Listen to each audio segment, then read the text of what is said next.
Hello, welcome to another Blu-ray update for, I guess this would be October 2016, though there's stuff here from October, September, a big mishmash of stuff. Some you've seen before, some you haven't. So let's just dive right into it, straight into the first one, and everyone's probably shown this one off, everyone probably has this by now. The Captain America Civil War Steelbook. Had to get it to keep up with the old Marvel Cinematic Universe Steelbook collection. I have all of them going back to, I guess it would be the Incredible Hulk. So yeah, Incredible Hulk, Iron Man onwards. They're hit and miss, you know. Some of them, like the Ant-Man one recently, was terrible, but I got it. But this is kind of the one that's the standard around the world, which is great because I think it's a fantastic steelbook. Some nice embossing there, and yeah, a lot of people, it's interesting. When this film came out, everyone was loving it. They were like, "Oh, Captain America: Civil War is the best Marvel film ever." And then, like about a few months later, everyone was like, "Oh, Civil War, shit, proper shit. That what a weak entry into that." Like, I don't get the kind of flip-flopping that's going on with this. I thought it was great. I really enjoyed it. Wasn't my favourite, and it was the film where I started to feel like maybe I was starting to get what people are saying with this superhero fatigue, because I was watching the big airport fight sequence and I was just thinking, I don't really care. You know, it's fun, and I'm like, ooh, you know, shiny, but you know. So there was something, yeah, but I still thought it was a great film. I really did. I think it's a very strong, one of their best, I think. But yeah, it's an interesting kind of public reaction to that. Initially, everyone was loving it, but I don't know. Next up, a box set, and there's all sorts of stuff here. There's Masters of Cinema, there's Arrow, there's a good few selection. A good few selection. That's not a sentence. Hannibal Lecter trilogy. I've been waiting to buy this for years, like probably 5 years. I don't know how long this box set's even been out for. Will it say on the back? 2010. Yeah, I guess so. Yeah, so it's been out for over 6 years. So yeah, I've been waiting to get this for 5 years. My first ever Blu-ray was in fact The Silence of the Lambs. That was the first Blu-ray film I ever bought. I initially got a Blu-ray player to get wrestling Blu-rays, but I thought I'll grab a film. And now look at me. And Silence of the Lambs was the first one. I sold it a while ago, but it's nice to get it back. But I always wanted this set because I wanted Red Dragon and I wanted Hannibal. And I wanted all the Hopkins Hannibal movies. If you've been watching my horror reviews, me and Connie recently reviewed Manhunter and Silence of the Lambs. So I think we're going to watch Red Dragon pretty soon. Hannibal I'll probably just leave forever. I don't know. I'm not a big fan of Hannibal, but Silence of the Lambs and Red Dragon, well, Silence of the Lambs I love. Red Dragon I really enjoy. I really need to get Manhunter now because I love that film. But nice set, and I was just always waiting for this to come down to a good price. And I just thought, I'll wait. And it came up for like £7 on Amazon. I thought, I've just got to. That's an amazing price. And of course, ordering from Amazon, ordering from Norway to Amazon UK, it takes off the VAT. So this was £5.83 for all three films. And obviously, you know them, but I'll show them just in case. Hannibal, going in reverse chronological order, Silence of the Lambs, and Red Dragon. At least chronological order from the story, not the release of the films. Very confusing, but yeah, I really like these. Silence of the Lambs is a classic. I really like Red Dragon. And Hannibal, maybe I need to reappraise Hannibal, I don't know, but I'm glad to finally have that in the collection. I've shown all these in 2 videos now, so it's kind of pointless to show them here, but I have 6 of the new Warner Brothers Premium Collection releases. I will say about these, I hate how glossy the slip boxes are because they are absolute fingerprint magnets.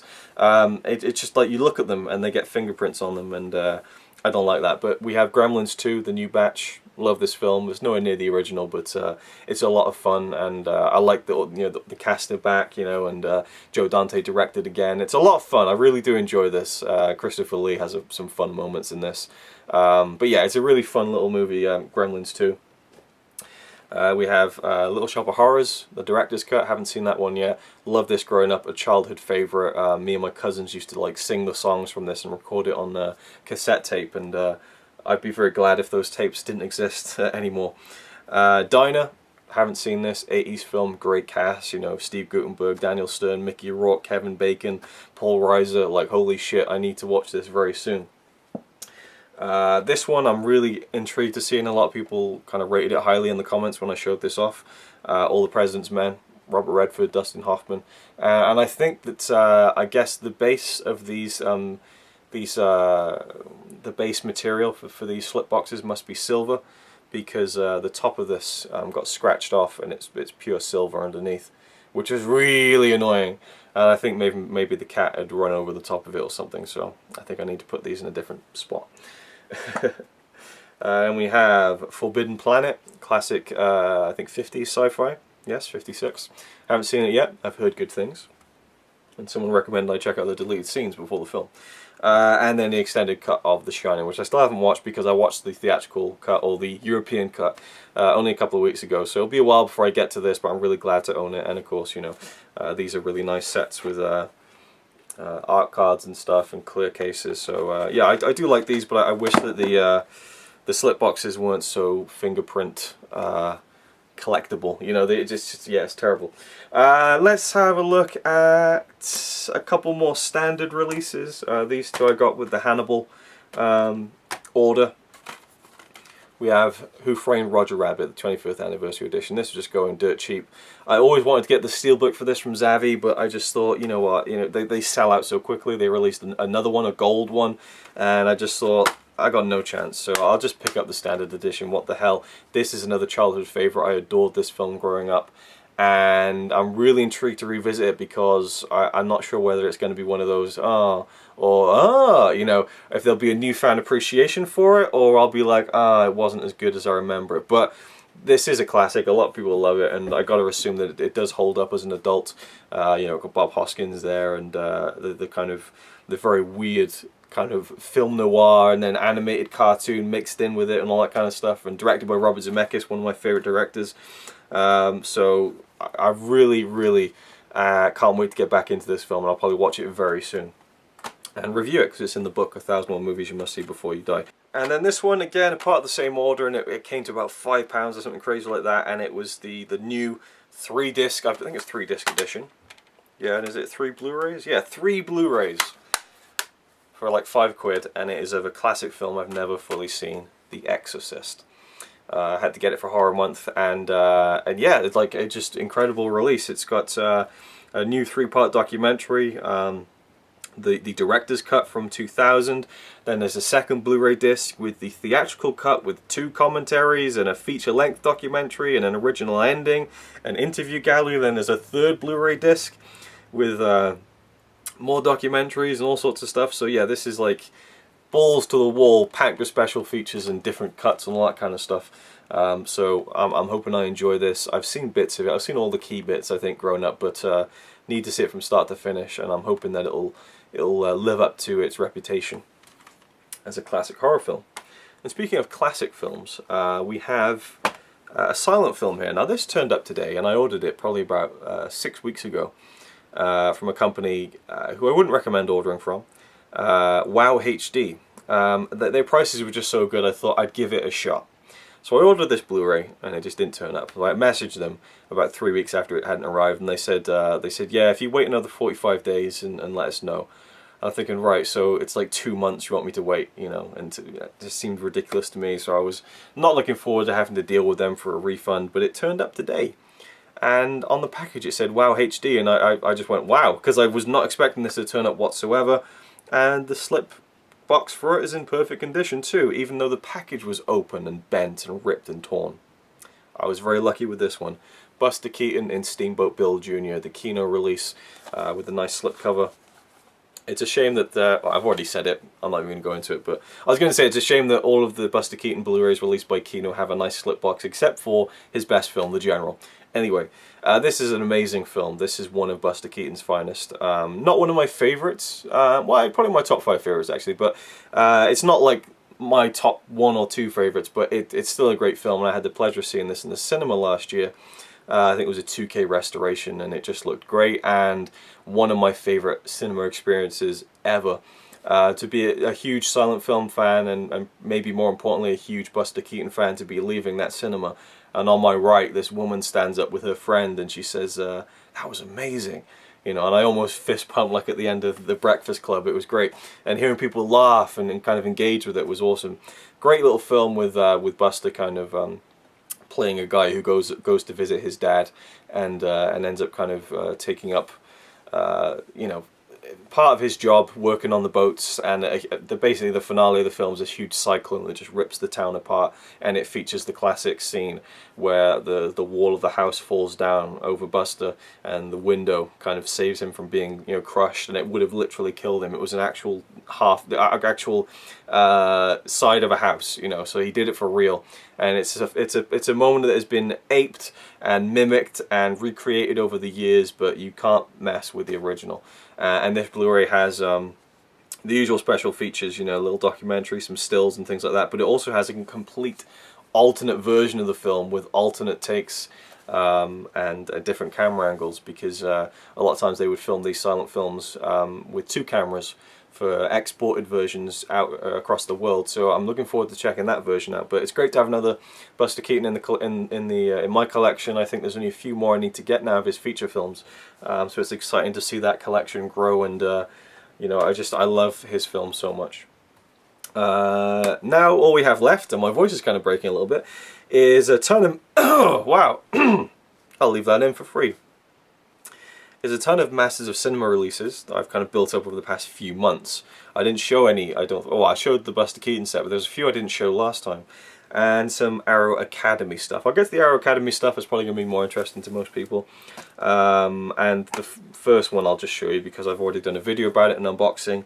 We have the Glass Key and the Blue Dahlia, two great releases from Arrow Academy, two great film noirs. Not masterpieces by any means, but really enjoyable films with Veronica Lake and Alan Ladd. I really enjoyed this this kind of pairing on screen. And yeah, the Glass Key was the first kind of film I watched when I was actively deciding to seek out film noir films, so that's always going to be kind of a special one to me.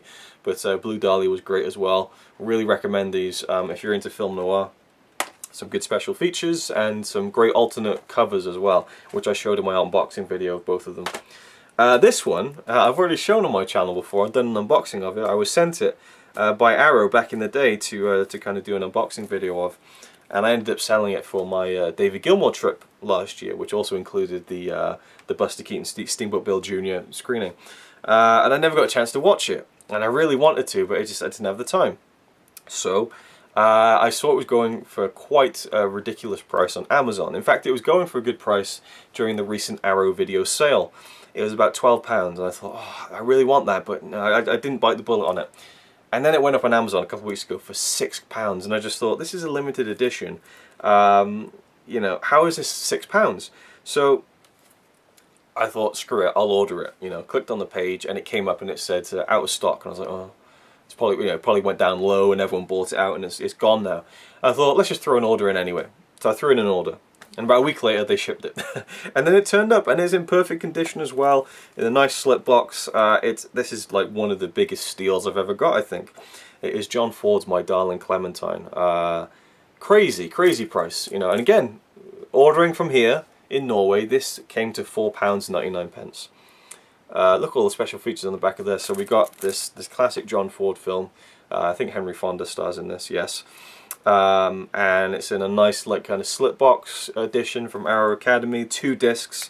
The second disc contains a pre-release version of the film and another film, Frontier Marshal from 1939. Loads of special features, and I've already done like a, you know, an unboxing video of this. I've already showed you all this stuff, but you know, it has a 2013 documentary on John Ford and Monument Valley. Loads of great stuff. I'm really a radio play adaptation, all sorts of stuff, and of course the booklet and alternate artwork. I haven't opened it yet. It literally just arrived the other day, so really happy to get that one. And then finally, the other Arrow Academy title I got was a film that I was really interested in checking out, and I saw that it was at a really good price on Amazon, £8. So again, it came to about, I think, £6 or maybe just £7, something like that. No, it was like £6.80 or something. Network. This is one of the rare films, I think, the legendary 7 films that have featured a leading performance from an actor and an actress that both won the Oscar, and I believe that was from, actually I'm not sure, but I'm sure that this is one of those films. And Faye Dunaway must have been the woman who won Best Actress. But we have William Holden, Peter Finch, Robert Duvall, a film by Sidney Lumet, I don't know how which is the correct pronunciation. But I've heard nothing but great things about this film from a variety of sources, both personal and just people who I listen to and respect their opinions on films on the internet. The alternate artwork I haven't really looked at. That's pretty cool. You get the original poster there. But yeah, I haven't seen this yet, and I will be watching it and reviewing it for the Epic Film Challenge too. You get a nice booklet, of course. So, Network. From what I understand, it's one of those films where the dialogue just drives it home so much, and also the kind of social commentary in this film apparently is still very relevant today. Now the Masters of Cinema stuff. I've shown you this in an unboxing video, the early Murnau collection. I'm so happy about this. A fantastic release with 5 films from the legendary German filmmaker F.W. Murnau, including The Last Laugh, which is claimed as one of the great silent films. I haven't seen any of them yet, but I will be digging into it very soon, and I've done an unboxing of this, so you can see that if you want to. But this is one of my favourite releases of the year, if not the past couple of years. This was really exciting, and I'm just so happy I have that in my collection. Now we have a bunch of stuff here. We've got loads of different coloured spines, and these are all post spine number 100 now, since I've completed that. And these are all from the sale. There was a sale about 2.5 months ago on Amazon. Well, maybe there wasn't, but there was a sale from Eureka themselves, and I ordered quite a few, and then I found some cheap on Amazon as well. So yeah, this is kind of a culmination. A lot of this actually came from birthday money. So we have Spine number 131, a comedy film starring Walter Matthau, A New Leaf. It's kind of an interesting colour scheme there. And again, don't know much about it, but it is from the 1970s, and I do like Walter Matthau. I haven't seen him in a lot, but I like him in what I have seen, so I'm looking forward to this one. Haven't seen any of these, by the way, so it's another one of those dreaded kind of you know, series of Blu-rays where I'm like, this looks cool. I haven't seen it though, because I'm an idiot and I haven't got enough time to watch everything that I buy. But you know, it is what it is. Oh no, I have seen this one. Okay, there's one I've seen. Spine number 127, Fixed Bayonets, a film by Samuel Fuller. This one looks cool to me because it's kind of like, I think there's like a snowy kind of setting. It's a Korean war drama, a snowbound Korean war drama. And I've been getting more into war films. Like I watched Paths of Glory a few weeks ago, or last month, whenever it was, and I really want to get into some more war films, and so Fixed Bayonets, I'm interested to check this one out. I'm interested to check all of them out, but that one, it looks pretty cool to me. This one is The Quiet Man, which I reviewed a while ago. I had the screener from Masters of Cinema, the Blu-ray, and I watched it, loved it, and I knew that when I saw this for a good price I'd have to pick it up because it's a fantastic film starring John Wayne and Maureen O'Hara. Great chemistry, great story, filmed on location in Ireland, and directed by John Ford. Just a brilliant film. Really love this. Just classic. And if you haven't seen this film, you might have seen a scene from it if you've watched E.T. The scene where Elliot kisses the girl in the classroom and E.T.'s at home watching The Quiet Man. This one had a reversible sleeve, which Masters of Cinema don't do that often, but I changed it because I quite like the reversible sleeve. Spine number 124. We have Day of the Outlaw, and I'll show you the original cover, if I can kind of work it and we don't get too much glare. That's the original cover, which is kind of cool, you know, nothing wrong with it, but the other cover I thought was fantastic, so I flipped it around, and there we go. I just love the color scheme, really, really cool. And apparently this has some sort of inspirational link to Tarantino's The Hateful Eight. So yeah, I'm not sure if it's the same kind of story, but yeah, it looks like it might be, actually, looking at the synopsis. But and if you've seen any of these films, let me know what you think of them, and so on. This one is Spine number 108 from Elia Kazan, Wild River. I've looked into this film a bit, and it looks like it's going to be one I really enjoy. Loved On the Waterfront, and so looking forward to seeing another film from that director, Kazan. But I don't remember offhand what this is about, but I did look into it and I read the full review on Blu-ray.com, and I thought that sounds like an interesting one to kind of prioritize, so I picked up that one. Number 118 in the collection, Nagisa Oshima's Cruel Story of Youth. I remember when the cover art came out for this and people were saying, oh look, another Masters of Cinema cover that includes male on female violence. And it is certainly that, I guess, by the looks of it. He's slapping the woman, but I don't know anything about this, but I'm a huge Japanese film fan, so I'm sure I'm going to at least enjoy the aesthetic of it, if not anything. And this apparently comes from a new 4K scan that resurrected the film's glorious colour palette. Very interesting. 2 more to go. Spine number 109, starring Gary Cooper in a film by Anthony Mann, Man of the West. Again, know nothing about this. It's a Western, obviously. I mean, it has to be, right? Surely. So, you know, nothing really more to say. It just says, the greatest Western by director Anthony Mann after such timeless classics as Winchester 73, Bend of the River, The Naked Spur, The Tin Star, and The Man from Laramie. I've heard of none of those except for The Man from Laramie, which Masters Cinema are releasing at the end of the year, which I'm really looking forward to. Man of the West. And finally, another film I haven't seen, Spy number 117, starring William Holden, Otto Preminger, love Otto Preminger, Stalag 17. This looks like a stunning one, like the transfer looks incredible, and it's another war film. So I might kind of do a double bill with this and Fixed Bayonets at some point, but there we go, that's it. That's the monster Blu-ray update. There was actually a couple of things I was waiting on, which never arrived. They'll probably arrive sometime in November. I'll probably make a video for those all on their own, because these are 2 titles I'm really looking forward to. I could probably do a whole 30-minute video on both of them. But that is it. Let me know what you thought about any of the titles in this video. What films you've been picking up recently? I'll be interested to hear. And I'll see you in the next video. So you might say he's a really nice guy, really. But if fucking don't cut shit with me. He says he's really cool, but I think he's a tool.